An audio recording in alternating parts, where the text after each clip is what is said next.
1980களின் இறுதியில் ஹஃபீஸ் சயீது உள்ளிட்டவர்களால் தொடங்கப்பட்ட லஷ்கர் தொய்பா பாகிஸ்தானை தளமாக கொண்ட ஒரு பயங்கரவாத அமைப்பாக செயல்பட்டு வருகிறது. ஐக்கிய நாடுகள், அமெரிக்கா, இந்தியா உள்ளிட்ட பல்வேறு நாடுகளால் தடை செய்யப்பட்ட இந்த அமைப்பு இஸ்லாமிய தீவிரவாத சித்தாந்தத்தை அடிப்படையாக கொண்டு செயல்பட்டு வருவதாக சொல்லப்படுகிறது.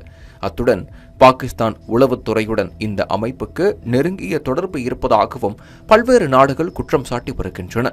பல ஆண்டுகளாக பாகிஸ்தான் அரசுக்கும் அதன் உளவு அமைப்பான ISIக்கும் நம்பகமான பிரதிநிதியாக செயல்பட்டு வந்த லஷ்கர் தொய்பாவில் தற்போது கடும் கருத்து மோதல்கள் நிலவி வருவதாக இந்திய உளவுத்துறை வட்டாரங்கள் தெரிவிக்கின்றன.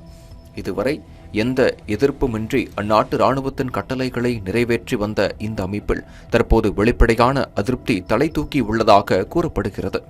அதே நேரத்தில் சமீப காலத்தில் எடுக்கப்பட்ட சில முக்கிய முடிவுகள் லஷ்கர் தொய்பாவின் தலைமைக்குள் பிளவை ஏற்படுத்தி உள்ளதாக சொல்லப்படுகிறது.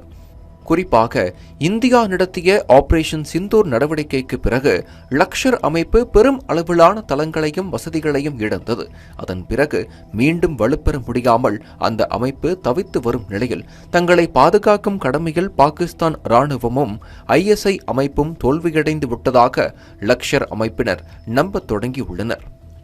அதில் மேலோங்கிய எதிர்ப்பு குரல்கள் தற்காலிகமாக சமாளிக்க ISI முயன்றாலும் Taliban, Tehrik e Taliban, Balochistan nationalist army போன்ற அமைப்புகளுக்கு எதிராக லஷ்கர் தொய்பாவை பயன்படுத்திய பாகிஸ்தான் ராணுவத்தின் முடிவு கடும் எதிர்ப்பை உருவாக்கியுள்ளது. பலுசிஸ்தானில் உள்ள அரிய கனிம வளங்கள் மீது சீனா மற்றும் மேற்கத்திய நாடுகள் கொண்டுள்ள ஆர்வத்திற்காக பாகிஸ்தான் ராணுவம் தங்களை சொந்த மக்களுக்கு எதிராக போராட வைக்கிறார்கள் என்ற குற்றச்சாட்டு லஷ்கர் உறுப்பினர்களிடையே எழுந்து உள்ளது. மற்ற ஒருபுறம் TTP மற்றும் BLA போன்ற அமைப்புகளை கட்டுக்குள் கொண்டுவர முடியாததால் ISKB-ஐ லஷ்கர் தொய்பாவுடன் இணைத்த முடிவு அந்த அமைப்புக்குள் ஏற்கனவே இருந்த கிளர்ச்சி மனநிலையை மேலும் தீவிரப்படுத்தி உள்ளது. ஆப்கானில் உள்ள தாலிபானுக்கு ஆதரவளித்து வந்த லஷ்கர் அமைப்புக்கு அவர்களின் முக்கிய எதிரியான ISKB-யுடன் கூட்டணி அமைப்பது ஏற்றுக்கொள்ள முடியாத ஒன்றாக கருதப்படுகிறது.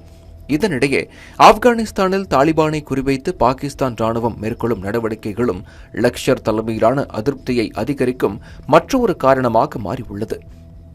முன்பு மறைமுகமாக இருந்த இந்த கருத்து வேறுபாடுகள் தற்போது வெளிப்படையாக தெரிய தொடங்கியுள்ளதாக பாகிஸ்தான் அரசியல் மற்றும் பாதுகாப்பு நிபுணர்கள் கருத்து தெரிவித்து உள்ளனர்.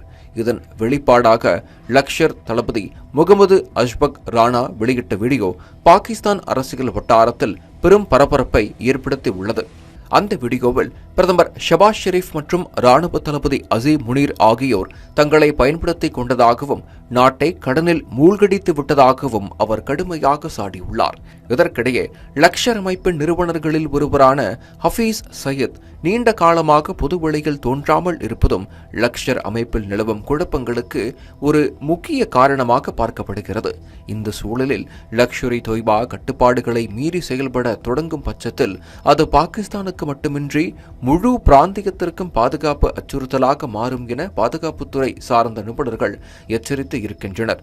இதேபோன்ற பிளவுகள் ஜெய்ஷ்-இ-முகமது போன்ற அமைப்புகளிலும் ஏற்பட்டால் பாகிஸ்தான் அரசு மீண்டும் கடும் நெருக்கடிகளை எதிர்கொள்ள நேரிடும் என்றும் அவர்கள் தெரிவித்துள்ளனர். இந்த பண்டிகை நாட்களை முன்னிட்டு வில்லா மனைகளை முன்பதிவு செய்து ஸ்டாம்ப் டியூட்டியில் 50% வரை தள்ளுபடி பெறுங்கள். Premium villa flats across Tamil Nadu from 4.5 lakhs to 3 crores. Bondeyar G Square. For details call 8939750009.